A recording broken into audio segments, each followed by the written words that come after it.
காரூரில் இருக்கிறது, பிரச்சனைகள் இருக்கிறது, போராட்டங்கள் இருக்கிறது, வேதனைகள் இருக்கிறது, உபத்திரவங்கள் இருக்கிறது. ஆனாலும் சொல்லுங்க, ஆனாலும் உன்மேல் என்ன செய்வாரு? கர்த்தர் உதிப்பார். அவருடைய மகிமை உன்மேல் இருக்கும். இந்த இடத்துல சொல்லல, காணப்படும். அல்லேலூயா. கரங்களை உயர்த்தி சொல்லுங்க, அல்லேலூயா. அவருடைய மகிமை உன்மேல் காணப்படும். கர்த்தருடைய மகிமை உன்மேல் உதித்தது. அவருடைய மகிமை உன்மேல் காணப்படும். இது கர்த்தர் நமக்கு கொடுத்த கிருபை. ஆண்டவர் அழகா சொன்னார், அவருடைய மகிமை உன்மேல் காணப்படும்.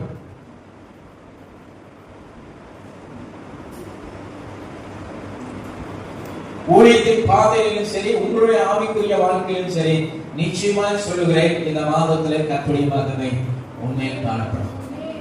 கடந்த 3 நாட்கள் வெள்ளியிலிருந்து இந்த உபவாசம் 3 நாள் தொடர்ந்து உபவாசம் வந்து ஜெபித்த பொழுது, ஆண்டவரே இந்த மாசம் கன்வென்ஷன் இருக்கிறது, ஆண்டவரே இந்த 1ஆம் தேதி ஞாயிற்றுக்கிழமை வருகிறது, தேவனே ஒரு வார்த்தையை கொடுங்க என்று சொல்லி ரொம்ப நேரம் ஜெபம் பண்ணிட்டே இருந்தேன்.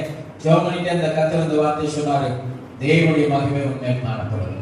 அல்லேலூயா, அல்லேலூயா. 2 காரியம் இதுல நீங்க இந்த செய்தியுடைய பார்ட் 2 AB.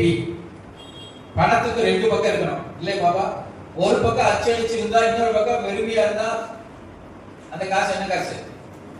கள்ள காசு, இல்லைன்னா செல்ல காசு. சூப்பர்.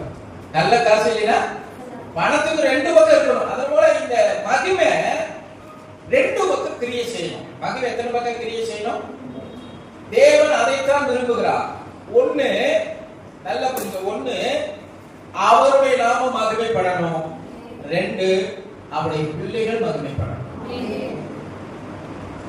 கர்த்தருடைய மகிமை உன்மேல் உதித்ததுன்னா என்ன அர்த்தம்?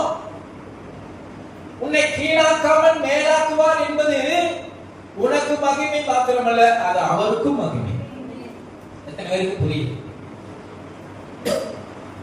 சங்கீதத்துல வாசிக்கிறோம், உளையான சேற்றிலிருந்து ஆழமான படுகுழியிலிருந்து நம்மை தூக்குகிறார்.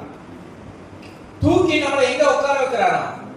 பிரபுக்களோடும் ராஜாக்களோடும் உட்கார வைக்கிறார். அது பிரபுக்களோடும் ராஜாக்களோடும் உட்கார்றது நமக்கு மகிமை, உட்கார வைக்கிறதுனால அவருக்கு மகிமை. ஒரு பணத்துக்கு 2 பக்கம்